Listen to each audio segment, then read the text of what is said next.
Now we give swift passage to time and slide over 16 years. In Sicilia, Leontes, leaving the effects of his fond jealousies, is so grief-stricken that he locks himself away, where he hopes that with his tears he may refute the argument of time. And Paulina awaits the prophecy's fulfillment. Here in fair Bohemia, Florizel, son of King Polixenes, betakes himself to a shepherd's farm, there to meet the shepherdess Perdita, now grown in grace, a daughter of most rare note to parents long departed. Now wonder, what of them ensues? But this I will not prophesy. A sad tale's best for winter, and I have one of daughters and sons, of broken hearts, of kingdoms cold and barren.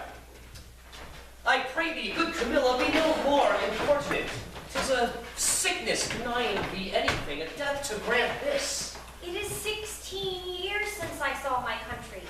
Though for the most part I have been aired abroad, I desire to lay my bones there. Besides, the penitent king my master hath sent for me, to whose feelings of sorrow I might be some allay, or I lure me to think so, which is another spur to my departure. As thou lovest me, Camilla, wipe not out the rest of thy services by leaving me now. The need I have of thee, thine own goodness have made. Better not to have had thee than thus to want thee. Thou, having made me businesses which none without thee can sufficiently manage, must either stay to execute them thyself, or take away with thee the very services thou hast done. If I have not enough considered, as too much I cannot, to be more thankful to thee shall be my study, and my profits therein the heaping friendships.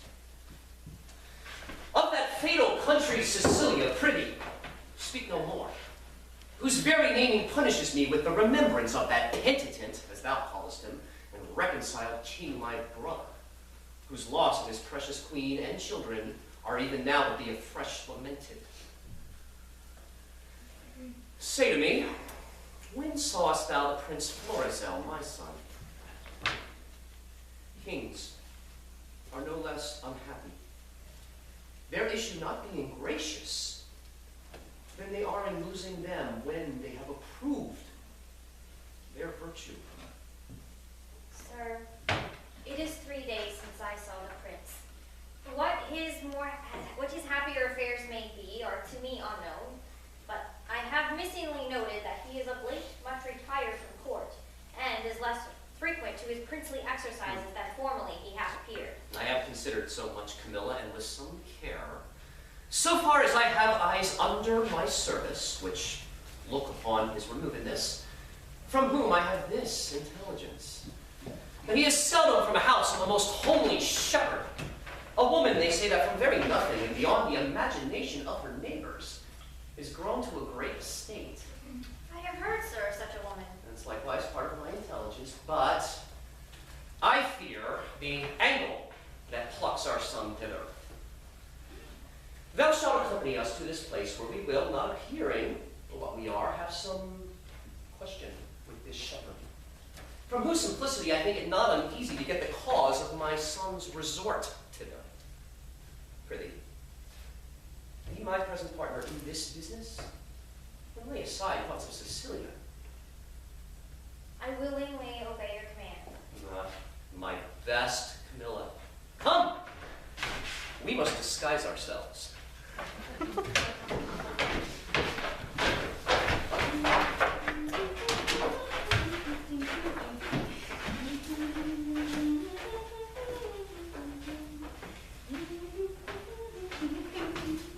These are unusual weeds. Each part of you does give a life. No shepherdess, but Flora peering in April's front. This your sheep shearing is as a meeting of the petty gods, and you, the queen on it. Sir, my gracious lord, to chide at your extremes it not becomes me. Oh, pardon that I named them. Your high self, the gracious mark of the landing, hath obscured with a swain's wearing, and made poor lowly maid most goddess-like pricked up. But that our feasts in every mess have folly, and the feeders digested with a custom, I should blush to see you so attired, swoon, I think, to show myself a glass. I bless the time that my good falcon made her flight across thy mother's ground. Now Jove affords you cause. To me the difference forges dread. Your greatness hath not been used to fear. Even now I tremble to think your father by some accident should pass this way as you did. Oh, the fates! How would he look to see his work so noble, vilely bound up? What would he say? Or how should I in these my borrowed flaunts behold the sternness of his presence? Apprehend nothing but jollity. The gods themselves, humbling their deities to love, have taken the shape of beasts upon them. Jupiter became a bull and bellowed. The green Neptune, a ram and bleated. The fire-robed god, golden Apollo, a poor, humble swain, as I seem now. Their transformations were never for a piece of beauty rarer, nor in a way so chaste, since my desires run not before mine honor, nor my lusts burn hotter than my faith. Oh, but sir, your resolution cannot hold when 'tis opposed, as it must be by the power of the king. One of these two must be necessities. Which then will speak? That you must change this purpose, or I my life. Thou dearest Perdita, with these forethoughts I prithee, darken not the mirth of the feast. Or I'll be thine, my fair, or not my father's. For I cannot be mine own, nor anything to any, if I be not thine. To this I am most constant, though destiny say no. Be merry, gentle! Strangle such thoughts as these with anything you behold the while. Oh, your guests are coming. Lift up your countenance as it were the day of celebration of that nuptial which we two have sworn shall come. Oh, Lady Fortune, stand you auspicious. Bye, daughter. When my old wife lived upon this day, she was both gantler, butler, cook, both dame and servant, welcomed all, served all, would sing her song, and dance her turn. Now here at the upper end of the table, now in the middle, on his shoulder and his, her face afire with labor, and the things she took to quench it, she would to each one say, "You are retired as if you were a feasted one, and now the hostess of the meeting. Pray you, bid these unknown friends to us welcome, for it is a way to make us better friends, more known. Come, quench your blushes, and present yourself that which you are, mistress of the feast. Come on and bid us welcome to your sheep shearing, as your good flock will prosper." Sir, welcome. It is my mother's will I should take on me the hostessship of the day. You're welcome, sir. Oh, give me those flowers there, mother. Reverend sirs, for you there's rosemary and rue. These keep seeming and savor all the winter long. Grace and remembrance to you both, and welcome to our shearing. Ah, shepherdess. Fair one are you. Well, you fit our ages with flowers of winter. Sir, the year growing ancient, not yet on summer's death, nor on the birth of trembling winter. The fairest flowers of the season are our carnations and streaked giltbirds, which some call nature's bastards. Of that kind our rustic gardens bear, and I care not to get slips of them. Wherefore, gentle maiden, do you neglect them?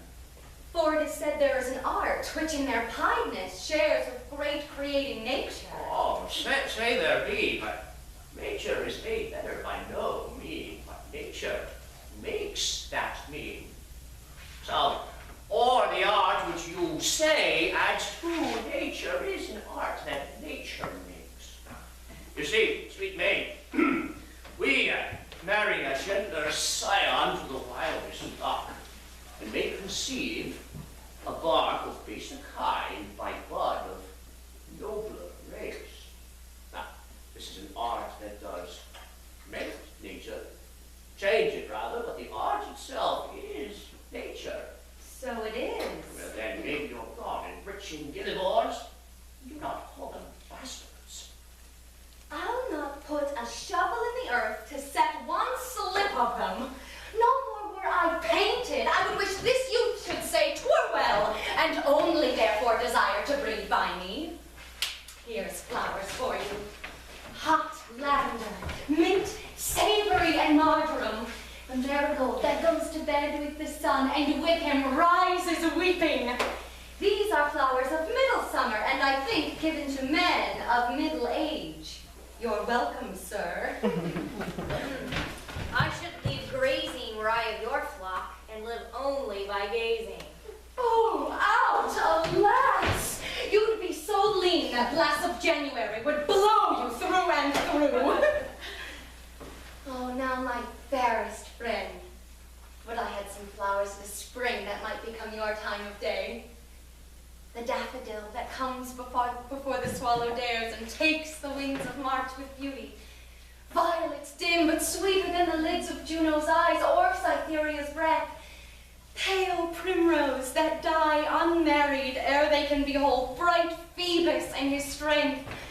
Bold oxlips in the crown imperial, lilies of all kinds. Oh, these I lack to make you garlands of, and my sweet friend to strew him o'er and o'er.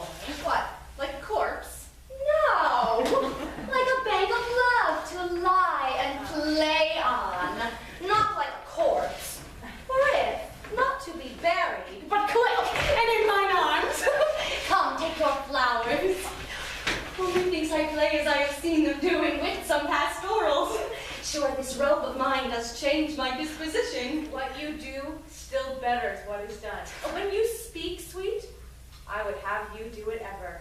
When you sing, I would have you buy and sell so give all, pray so, and for the order of your affairs, to sing them too. When you do dance, I wish you a wave of the sea, and you may ever do nothing but that. Move still, still so, and own no other function. Each you're doing so singular in each particular, crowns what you are doing in the present deed, that all your acts are queens. Oh, my Doricles! Your praises are too large. But that your youth and the true blood that peeps fairly through it do plainly give you out as an unstained shepherd. With wisdom I might fear, my Doricles, you wooed me the false way. I think you have as little skill to fear as I purpose to put you to. But come, our dance, I pray. Your hand, my Bertha. So turtle doves pair that never meet to part. I'll swear for him.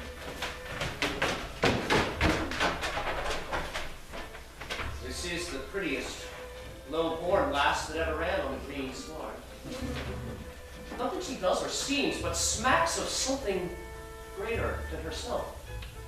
Too noble for this place. He says something that makes her blood look out. Good suit. She's the queen of curds and cream.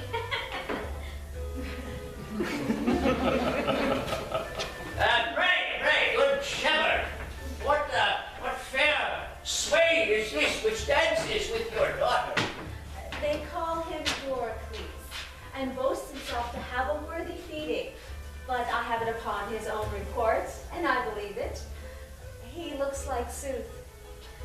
He says he loves my daughter. I think so too, for never gaze the moon upon the water as he'll stand and read as 'twere my daughter's eyes. And to be plain, I think there is not half a kiss to choose who loves another best. She dances featly. So she does anything. Though I reported that should be silent, if young Doricles do light upon her, she shall bring him that which he not dreams of. Oh, mother, you'll know more of that hereafter. Is it not too far gone? 'Tis time to part them. She's simple and tells much. How now, fair shepherd? Your heart is full of something that does take your mind from feasting. So, when I was young and handed love, as you do, I was wont to load my she with knacks. I would have ransacked the peddler's sunken treasury and have poured into her accepting. Old sir, I know she prizes not just trifles as those are. The gifts she looks for me are packed and locked up in my heart, which I have given already, but not delivered. Oh.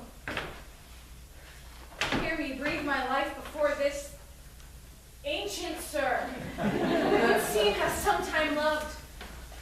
I take that hand. This hand is as soft as dove's down, and as white as it, or the Ethiopian's tooth, or the fan snow that's bolted by the northern blast twice What follows this? How prettily the young swain seems to wash the handless fair before. I put you out, but to your protestation, let me hear what you profess. Do, and be witness to it. And this my neighbor too.